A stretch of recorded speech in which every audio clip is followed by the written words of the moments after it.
नमस्कार जी, मैं हूं पुनीत। आप देख रहे हैं एस्ट्रो पीडीसी प्रोग्राम में आपका तहे दिल से स्वागत करते हैं। बात यह है कि बहुत सारे लोगों की इच्छा क्या होती है।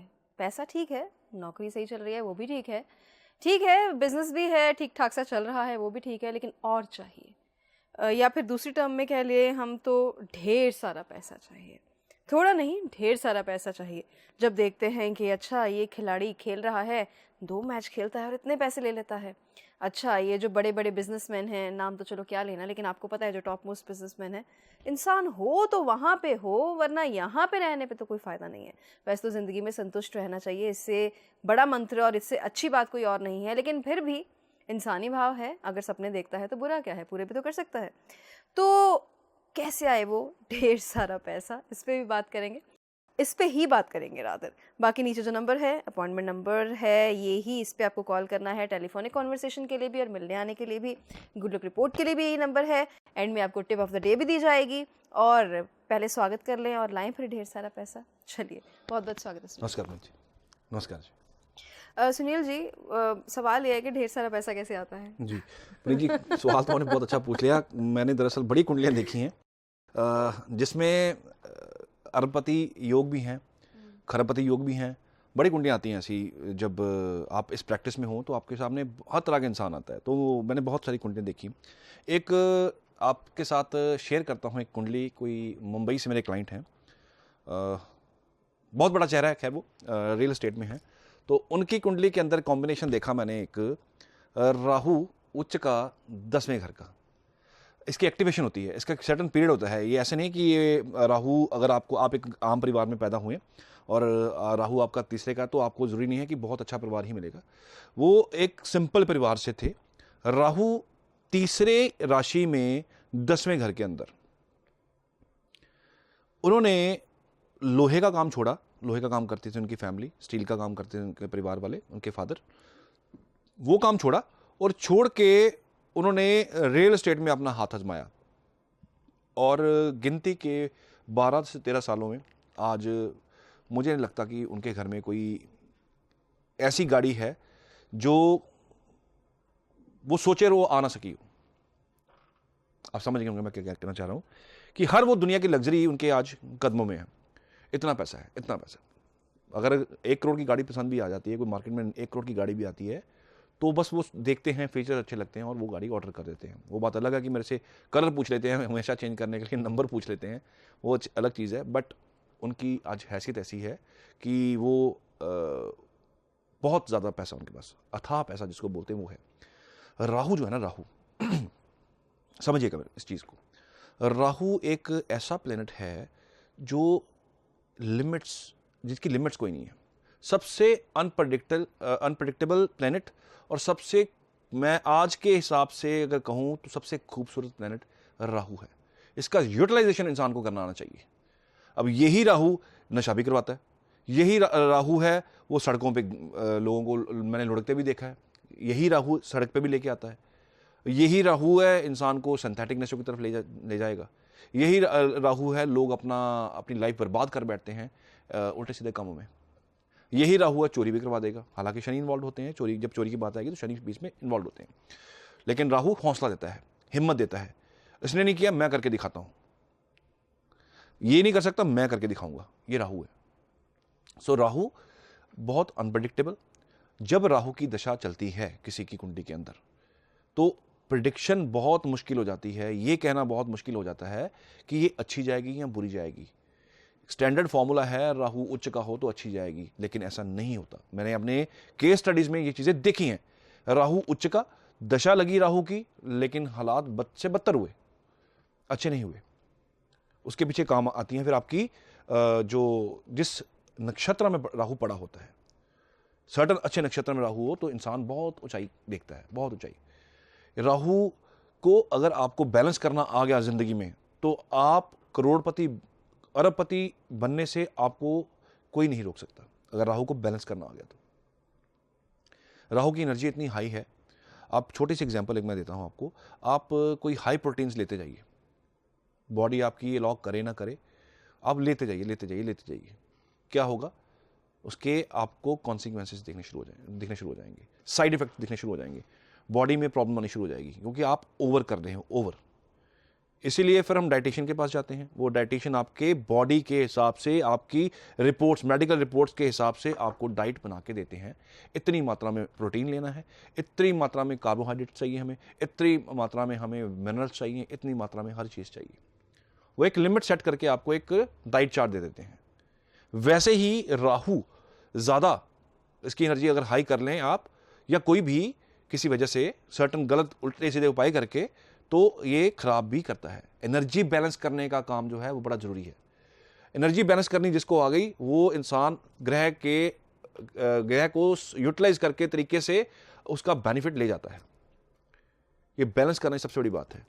कुंडली तो कोई भी देख देगा, राहु अच्छा है जी, दशा आएगी, बहुत अच्छा हो जाएगा। अब मैं एक टेक्निक बताता हूँ आपको। राहु के अंदर राहु चल रहे हो तो रिजल्ट्स नहीं आते, अच्छे रिजल्ट्स नहीं आते मैक्सिमम टाइम पे। षडबल देखिए, पावर देखिए प्लैनेट्स की, जिसकी दशा के अंदर अंतरदशा लगी उसका पावर देखिए, कौन सी दशा एक्टिव हुई है, कौन सा घर एक्टिव हो गया, ये सब देखना पड़ेगा। राहु के अंदर राहु लगे, क्योंकि राहु जब स्टार्ट होगा, राहु के अंदर राहु लगेगा, वहां पे आपको ये चीज फील होगी कि कहा तो ये गया था कि बहुत अच्छा टाइम आएगा, लेकिन ये तो कुछ और ही चल रहा है, हालात तो बहुत से बदतर हो रहे हैं। राहु के बाद दशा चेंज हो, जुपिटर आए, तो थोड़ा सा हिलजुल शुरू हो जाती है, चेंजेस आने शुरू हो जाते हैं।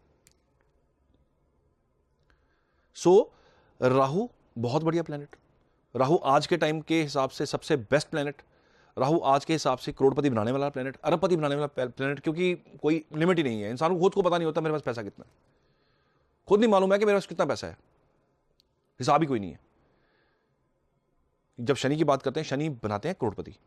शनि जब बनाते हैं तो शनि बड़े बैलेंस तरीके से चलते हैं, क्योंकि शनि एक प्रॉपर यूनिफॉर्मिटी है, स्ट्रक्चर है एक। उस इंसान को पता होता है मेरे पास पैसा कितना है, उसका सब बुक्स के अंदर होता है, सब कुछ मेंटेन होता है, प्रॉपर सीए होते हैं जो सबको कुछ मेंटेन कर रहे होते हैं। राहु के टाइम पे पता ही नहीं चलता पैसा कितना है, और ऐसा पैसा किताबों में कम होता है और 2 नंबर में ज्यादा होता है। लॉकर्स में मिलेगा, जमीन के नीचे मिलेगा, गड्ढे खोदे होंगे उसके अंदर पैसा फेंका होगा, तय खाने होते हैं उसमें अंदर पैसा फेंका होता है, घर के अंदर स्पेशल जगह बना रखी होती है, वहां सारा पैसा डाला होता है। तो राहु में अंधा पैसा जिसकी कोई लिमिट नहीं है, बस फेंका हुआ है, वो करोड़ों रुपया अरबों रुपया है लेकिन फेंका हुआ है।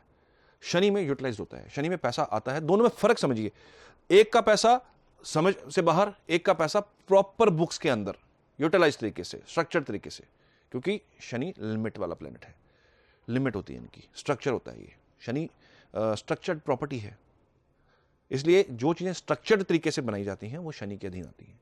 जो चीजें स्ट्रक्चर लेस होती हैं वो राहु के अधीन आती हैं। सिर पैर मुंह नहीं, कोई होता ही नहीं है, कहां से पैसा आ रहा है पता नहीं चलता, किधर से आ रहा है पता नहीं चलता, कहां से रेवेन्यू जनरेशन हो गया, इतने सोर्सेज बन जाते हैं पता नहीं चलता, लेकिन बुक्स में कुछ भी नहीं होगा। शनि के केस में बुक्स में सब कुछ होता है। ये दोनों में फर्क है, एक करोड़पति बनाने वाले हैं, एक अरबपति बनाने वाले हैं। राहु अगर कुंडली के अंदर अच्छा हो, अच्छे रिजल्ट दे रहा हो, तो ये आपको उस मुकाम पे ले जाएगा कि दुनिया खड़ी होकर सलाम करती है कि ये इंसान के पास बहुत पैसा है। देखिए ये चीज़, इसमें कोई दो राय नहीं है। आज की डेट में अगर इंसान के पास पैसा होता है तो रुतबा भी अच्छा होता है। वो टाइम वो समय वो गया कि जब आपके पास पैसा होता था, लोग कहते थे पता नहीं किस सोर्स से पैसा इसने कमाया होगा। आज की डेट में दिखावे का दौर है, राहु दिखावा है, आज की डेट में दिखावे का दौर है। अगर आपके नीचे बड़ी गाड़ी है तो आप बहुत बड़े इंसान हो, चाहे आप कोरे अनपढ़ हो, लेकिन पैसा इतना हो लोग सलाम करते हैं, यह सच्चाई है। और आपके पास बहुत पैसा हो लेकिन प्रेजेंटेशन आपका बहुत वीक हो तो लोग कहते हैं नॉर्मल इंसान है, क्योंकि दिखावा नहीं है। जुपिटर बहुत एक्टिव होते हैं इस कुंडली में जहां दिखावा नहीं होता, क्योंकि जुपिटर समझदारी, विजडम है। इंसान बड़ी सूझबूझ से चलता है। पैसा भी होगा तो वो बहुत तरीके से यूटिलाइज करेगा उसको, दिखावा कम रहेगा, समझ ज्यादा रहेगी। अब कई लोग दिखावा करके अपने आप को प्रेजेंट करते हैं, कई लोग अपने दिमाग से, अपनी समझ से अपने को प्रेजेंट करते हैं। किसी की समझ बिकती है, किसी का दिखावा बिकता है। राहु अगर चल रहा है आपकी कुंडली के अंदर अच्छा है तो आपको कोई चीज रोक ही नहीं सकती कि आप करोड़पति ना बने। कोई काम ऐसा मिल जाएगा जिसमें अथाह पैसा आएगा। काम कैसा रहेगा वो डिपेंड करता है आपकी कुंडली के अंदर क्या है, कहां से आपका रेवेन्यू जनरेशन है। लेकिन राहु बहुत कुछ देता है। अनंत पैसा राहु के अधीन है। राहु का सबसे बढ़िया उपाय, मैं आपको उपाय इसलिए बता रहा हूं क्योंकि लोगों को एनर्जी बैलेंस नहीं करनी आती। एस्ट्रोलॉजर्स भी ऐसे हैं कई जिनको जो सब बस लिखते जा रहे, ये कर दीजिए, वो कर दीजिए, ये कर दीजिए, वो कर दीजिए। राहु को बैलेंस करने का सबसे बेस्ट उपाय है, आप राहु सेट करने के लिए एक तो खाना कभी बेड पे मत लीजिए। मैं बैलेंस करने की बात कर रहा हूँ, एनहेंस करने की बात नहीं कर रहा हूँ, मैं बैलेंस करने की बात कर रहा हूँ। बेड पे खाना बिल्कुल बंद कीजिए। मोर पंख आपके घर में जरूर होना चाहिए। मोर पंख से भी राहु की एनर्जी बैलेंस होती है। मोर पंख आपके रूम में या आपके घर के अंदर ऐसी जगह पे होना चाहिए जहां पे दिखता रहे। एक मोर पंख लेके अपने पर्स में डाल छोड़िए। राहु के नेगेटिव इफेक्ट्स, इसका अनबैलेंस होना, वो बैलेंस हो जाता है। सो राहु अच्छा प्लेनेट है। मैं इसके बारे में जितना बोलूं उतना ही कम है, क्योंकि ये एक ऐसा प्लेनेट है जिसके जैसा इसका नाम है वैसा ही लिमिटलेस है। इसका टॉपिक भी डिस्कशन करूं तो ये लिमिटलेस डिस्कशन है। इतनी डिस्कशन लंबी जाएगी कि इसके बारे में मैं जितना मर्जी बोलता जाऊं वो उतना ही कम है, क्योंकि लिमिटलेस प्लेनेट है। तो ये अपने आप में इतना कुछ लेके बैठा हुआ है, क्योंकि जब समुद्र मंथन हुआ तो जब वहां पे अमृत बटा तो वहां पे अमृत राहु ने धोखे से लिया। वो धोखे से अमृत लेके राहु अमर हुआ। और राहु आज की डेट में इस दुनिया का, इस संसार का राजा है। कल युग, कल मतलब पुर्जे, मशीनी युग राहु के अधीन है। सो ये जो भी चल रहा है ये राहु के अधीन चल रहा है। उसके अंदर छोटे छोटे सर्टन पार्ट्स होते हैं, उसके सब डिविजन्स होती हैं। राहु के अंदर कोई और दशा लगी, फिर कोई और दशा लगी, कुछ और दशा लगी। तो यहाँ पे आके राहु जो है वो जो सबसे मैं इसको बेस्ट मानता हूँ, क्योंकि आज के समय में जब सतयुग था तब जुपिटर, तब समझ, विजडम, लोग किसी ब्राह्मण को देख के या लोग किसी ऑरेंज कलर के कपड़े में इंसान को देखते थे तो नतमस्तक हो जाते थे। गुरु को गुरु का दर्जा दिया जाता था। लेकिन आज की डेट में जिसने ये चोला डाला हो उसको भी पखंडी कहा जाता है। पुनीत जी आपने भी देखा होगा, अगर किसी ने ऑरेंज कलर का चोला भी डाला हुआ है, जिसको स्पिरिचुअल हम कहते हैं, येलो कलर को, या हम ऑरेंज कलर को स्पिरिचुअल कलर मानते हैं। सूर्य की रेडनेस जो है वो बड़ी स्पिरिचुअल है, वही कलर साधु संतों के चोले का है। लेकिन लोग आज उन पे भी प्रश्न उठा रहे हैं। लेकिन कुछ लोग प्रश्न उठाने वाले काम भी तो कर रहे हैं। नहीं, काम भी कर रहे हैं, लेकिन मैं बता रहा हूं कि बड़ी साइड जो है वो ये है, लोग प्रश्न उठाते हैं कि ये तो पखंडी है, क्योंकि लोगों ने कर भी दिया है। आजकल हर इंसान जो है, वो जो बैगर्स हैं वो भी यही चोला डाल के लोगों के साथ घर घर जाके मांगते हैं, तो कहीं ना कहीं ट्रस्ट जो है टूटता है। सो वो ना वो समा रहा, ना वो सतयुग रहा, ना वो आज की पोजीशन रही। आज की डेट में राहु प्रधान है और राहु ही प्रधानमंत्री है पूरे संसार का इस वक्त। और राहु के पीरियड में उथल पुथल तो होती है, क्योंकि राहु कहीं ना कहीं राहु गंदगी भी है। इसका सबसे बेस्ट एक उपाय और भी है, घर के वॉशरूम को खुद साफ किया कीजिए। आप कहीं और गंदगी नहीं उठाने जा सकते, हम कहीं और नहीं जा सकते, अपने घर की तो साफ कर ही सकते हैं। घर की गंदगी को साफ कीजिए। राहु बैलेंस होता है, खास करके बुधवार को। सो राहु बेस्ट प्लेनेट है, जितना बोला जाए कम है, और जितना इसके बारे में इंफॉर्मेशन दी जाए उतनी कम है। लिमिटलेस पैसा है, इतना पैसा है, अंधा पैसा है, कोई समझ नहीं है कि कहाँ से आ रहा है, कहाँ जा रहा है, लेकिन है बहुत ज़्यादा है। तो राहु के केस में चीज़ें लिमिटलेस हैं, शनि के केस में चीज़ें कॉन्ट्रैक्ट हैं और लिमिट वाली हैं। करोड़पति तक इंसान कहलवाया जाता है, लेकिन अरबपति की जब स्टैंप लगेगी तो राहु बीच में बिल्कुल डायरेक्टली इन्वॉल्व होगा। राहु भरपूर पैसा देता है, लेकिन भरपूर पैसा ले कौन सा ग्रह लेता है? जी सही बोला आपने पुनीत जी। जब केतु इन्वॉल्व होता है, एक छोटा सा कॉम्बिनेशन देखिए, जब भी चंद्रमा का गोचर केतु के ऊपर से होगा, अब ये टेक्निक नोट कीजिए, जितने एस्ट्रोलॉजर हैं जो करते हैं, जो समझते हैं, वो कीजिए।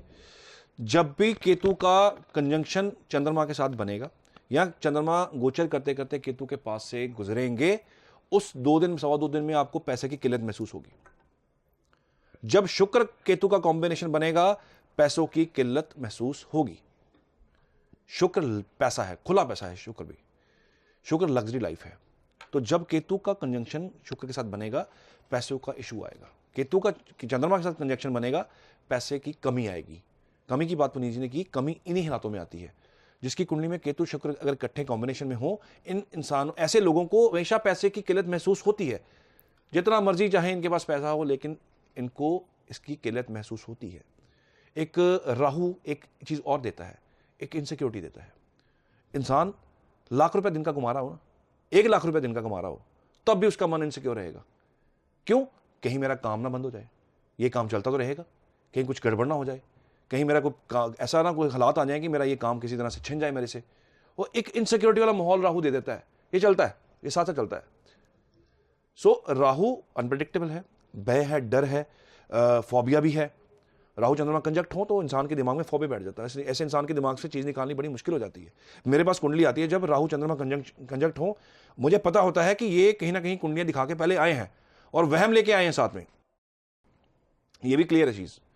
राहु चंद्रमा इकट्ठे हो, लोगों को वहम बड़ी जल्दी होता है। जब राहु कंजक्शन चंद्रमा के साथ करेगा, ऐसा इंसान वहमी होगा। कुंडली के अंदर राहु चंद्रमा इकट्ठे बैठे हो ना, ऐसा इंसान वहमी होता है। इसको ऐसे वहम कोई वहम छोटा सा भी डाल दो ना, तो आप यकीन मानिए कि इसके दिमाग से वहम निकालना बड़ा मुश्किल है। अब मेरे पास कोई कुंडली आती है ऐसी, तो वो खुद ब खुद बोल देते हैं कि सर हम बहुत जगह होके आए हैं जी, तो हमें किसी ने ये बोल दिया, किसी ने ये बोल दिया। एक सर हमने ना, मुझे इसने चीज़ बोल दी कि इस सर्टन एज में जाके ना आपका डाउनफॉल आएगा। तो वो मैं कहता हूँ वो डाउन, चलो व्हाटएवर जो भी है, सभी गलत नहीं करते, वो रहता भी है, बात ठीक भी है, लेकिन हर जगह ठीक नहीं है, हर जगह फॉर्मूला इंप्लीमेंट नहीं होता। वो वहम जो है घर कर जाता है, वो वहम की वजह से आपका बॉडी का डिसऑर्डर खराब हो जाता है। और जो बॉडी का डिसऑर्डर खराब होगा, आपका बॉडी डिसऑर्डर होगी, आपका ऑरा खराब होगा, तो नेचुरल सी बात है सारी बीमारियां यहां से दिमाग से शुरू होंगी। दिमाग के पास इतनी पावर है कि किसी भी बीमारी को खुद सेल्फली हील कर सकता है। ब्रेन के पास इतनी ताकत है। कभी किसी बहुत अच्छे किसी मोटिवेशनल स्पीकर को सुनिए, या किसी गुरु को सुनिए, किसी अध्यात्म के इंसान जुड़े हुए इंसान को सुनिए, आप यकीन कीजिए वो आपके दिमाग में इतनी पॉजिटिविटी भरेंगे, आपको प्रॉब्लम्स छोटी लगनी शुरू हो जाएंगी, छोटी। और वही इंसान को अगर वहम डालने शुरू कर देंगे तो ये लोग ऐसा इंसान इतना डर जाएगा, कमरे में बंद होकर रह जाएगा। फिर उसको नाम दिया जाएगा हाई लेवल स्ट्रेस और डिप्रेशन। सो राहु के केस में, राहु का पीरियड चल रहा हो, मेडिटेशन, योग बड़े जरूरी हो जाते हैं। प्रॉब्लम सारी दिमाग से शुरू होती है। सो राहु चंद्रमा कॉम्बिनेशन हो, डरने की जरूरत नहीं है इन लोगों को। इनको मैक्सिमम अपने ऊपर काम करना चाहिए, इनको लोगों को मेडिटेशन करनी चाहिए, इन लोगों को योग करना चाहिए, तरोताज़ा रहना चाहिए, नहाना चाहिए, रेगुलर नहाना चाहिए। ठंडे पानी से नहाएंगे आपकी बॉडी शांत होती है, रिलैक्स होती है, डर भागता है। डेली नहाना, इसलिए कहता हूं डेली जरूर नहाया करें। जिन घरों में बच्चे नहीं नहाते, जिन घरों में बच्चों को नहाने में गैप डलता है, ऐसे बच्चों की अगर मैं एक सर्वे की बात करूं, उनकी मनोवृत्ति और डेली नहाने वाले बच्चों की मनोवृत्ति में जमीन आसमान का फर्क होता है।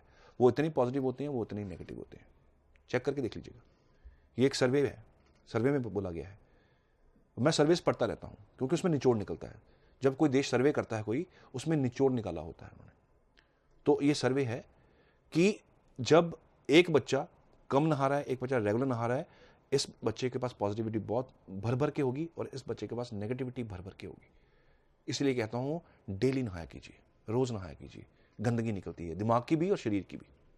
सो ये बहुत लंबा टॉपिक है और राहु के बारे में जितना बोलूंगा उतना ही कम है। राहु को बैलेंस करना बड़ा ही ज़्यादा ज़रूरी है। तो अगर मुमकिन हुआ तो एक आध और सवाल लेंगे, लेकिन पहले गुड रिपोर्ट जो है, जो लकी व्यूअर हैं आज के, ये मानसी हैं, पुणे से हैं, 29 ईयर्स के हैं। कह रहे हैं कि मैंने अपनी जो पढ़ाई की है, इंजीनियरिंग की है, और जॉब भी मैं कुछ किसी कंपनी में कर रही हूँ, लेकिन मैं ऑर्गेनिक फार्मिंग का बिज़नेस करना चाहती हूँ और ऑर्गेनिक फार्मिंग खुद ही करना चाहती हूँ, ये मेरी रुचि है। क्या मैं इंजीनियरिंग से ऑर्गेनिक फार्मिंग में आ सकती हूँ? ऑर्गेनिक फार्मिंग, चलो ये तो उनकी कुंडली जो रहेगी वो रहेगी। तो ऑर्गेनिक पे भी मैं आपको एक चीज़ बता दूं। अच्छा, उसके पास भी आपके पास चीज़ है बताने के लिए, है ना? एस्ट्रोलॉजी में सब कुछ है। एस्ट्रोलॉजी के अंदर हर चीज़ है, हर चीज़ के पीछे लॉजिक है, आधार है, कुछ भी लॉजिकलेस नहीं है। जब ऑर्गेनिक फार्मिंग की बात की जाएगी तो शनि इन्वॉल्व होंगे, क्योंकि हर इंसान ऑर्गेनिक फार्मिंग नहीं कर सकता, हर इंसान इसकी नॉलेज कैटर नहीं कर सकता।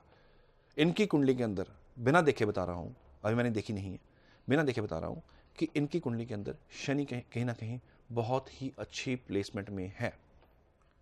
यहाँ तो 8 नंबर राशि में होंगे। 8 नंबर राशि शनि में अच्छी नहीं मानी जाती, लेकिन मैं इसको अच्छी इसलिए कह रहा हूँ क्योंकि इन्होंने बात जो की है वो अच्छी है, इनके लिए फेवरेबल है। ऑर्गेनिक फार्मिंग में शनि अष्टम में हो तो सबसे बढ़िया, जमीन के नीचे लगने वाली चीज, अच्छी चीज जो लोगों को हील करे, जो लोगों के खाने से फायदा हो। तो आप ऑर्गेनिक फार्मिंग अगर कुंडली में अगर निकला तो मैं आपको बताऊंगा, आप कीजिए ज़रूर। लेकिन ऑर्गेनिक फार्मिंग शनि से जुड़ी हुई है। कुंडली में अगर शनि अच्छे हों तो आप ऑर्गेनिक फार्मिंग का भी प्लान कर सकते हैं, बशर्ते बुध भी साथ में इन्वॉल्व होने चाहिए और अच्छे होने चाहिए। So organic farming, Shani and Budh का कॉम्बिनेशन कहीं ना कहीं बड़ा ज़ोरदार होता है, ये लोग ऑर्गेनिक फार्मिंग कर सकते हैं और ये ऑर्गेनिक फार्मिंग सबसे बेस्ट है। अब मैं एक चीज़ और कहूँगा, आजकल हमारे जो शरीर का ढांचा है पुनीत जी, वो इतना सिंथेटिक हो चुका हुआ है, अगर आप प्योर ऑर्गेनिक खाएंगे तो आपका पेट खराब हो जाएगा।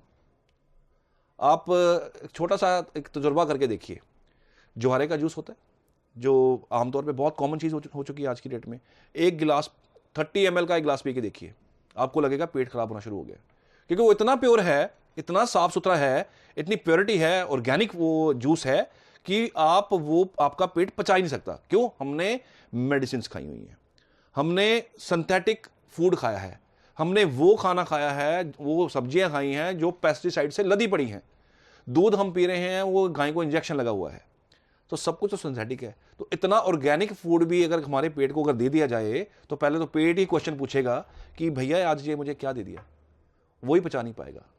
मेरा कहने का मतलब है कि हर चीज़ में मिक्सिंग है, और जो ऑर्गेनिक का काम बात आप कर रहे हैं वो मुझे अच्छी लगी है। आपकी कुंडली में योग हुआ नहीं भी होगा तो भी आपको उपाय दूंगा, आप ये ऑर्गेनिक का काम जरूर कीजिए ताकि लोगों को इसका बेनिफिट मिल सके। तो ये अच्छी बात है जो आपने ये चीज़ बोल दी है ना। एक तो ऑर्गेनिक फार्मिंग मुझे लगता है कि आपको पर्सनली मतलब शौक भी है और आप ऐसी चीज़ों को, अच्छी चीज़ों को प्रमोट करते हैं, अच्छी बात है। और सिर्फ यहाँ पे गुड लक रिपोर्ट की बात नहीं होती है, बात सुनील जी की ये पसंद आती है कि वो हर किसी की प्रॉब्लम को पर्सनली लेते हैं, और जब जैसे ऑर्गेनिक फार्मिंग के बारे में काफ़ी कुछ जानते हैं, नॉलेज रखते हैं, ऐसे कोई भी आप मुद्दा किसी पे बात कर लेंगे तो इनके पास कुछ ना कुछ जवाब तो होगा ही, लेकिन एप्ट होगा, ऐसे बातें करने के लिए नहीं, एप्ट जवाब होगा और वो उपाय के साथ होगा। खैर खुश हो गई होंगी मानसी मुझे लगता है। तो मानसी आप तक आपकी गुड लक रिपोर्ट जो है वो जल्दी पहुँच जाएगी, और आपको ये बता दिया गया है कि अगर कुंडली में नहीं भी होगा, कुछ ऐसा नहीं भी होगा, तो आपको ऐसे उपाय देंगे कि आप ये कर पाएंगी। तो आप मतलब मुझे लगता है कि आपको राहत ले लेनी चाहिए। तो आज टिप ऑफ द डे क्या कहती है? टिप ऑफ द डे, पीछे हमने एक शो किया था शुक्र का, और उसमें मैंने जिक्र किया था सास और बहू का। बहुत लोगों की मेल्स आई उसके ऊपर, बहुत लोगों ने कमेंट्स किए कि सर अब इसका उपाय भी बताओ, तो आज मैं टिप ऑफ द डे उसी का लूँगा। सास बहू की ना बनती हो, खास करके उस लड़के की कुंडली के अंदर जिसके अंदर शुक्र और चंद्रमा का कॉम्बिनेशन खराब हो, वो एक उपाय करें। 43 डेज़ का उपाय करना है, छोटा सा उपाय है।